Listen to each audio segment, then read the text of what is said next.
تعال اوريك لقطة في تدريب الاهلي النهاردة، اتحداك لو شفتها او خدت بالك منها. بس الاول كده صلي على حبيبك النبي علشان انا وانت ناخد حسنات. تعال اوريك جاكوب نيلوم المعد البدني للنادي الاهلي النهارده عمل ايه في التدريبات. الفتره الاخيره ديانج كان عنده مشكله في الاستلام والدوران وانه يباصي للعيب اللي في وشه.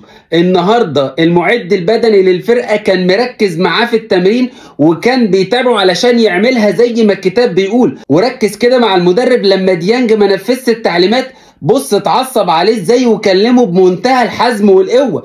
الراجل ده يا برنس انا مسميه الساحر. ليه بقى؟ لان الراجل ده مش بس المعد البدني للنادي الاهلي، لا ده بيشتغل على اخطاء اللعيبه لاعب ومسؤول انه يعالجها كمان. يعني الراجل ده بيستلم التقرير من محلل الاداء بعد المباراه وهيمسك لاعب من لعيبه النادي الاهلي يشوف المشكله اللي عنده ويعالجها. يا غالي النادي الاهلي دلوقتي معاه جهاز فني اوروبي على اعلى مستوى وجاي يطبق فكره الاوروبي هنا في مصر مع اعظم نادي في الكون، وباذن الله اللي جاي كله بطولات.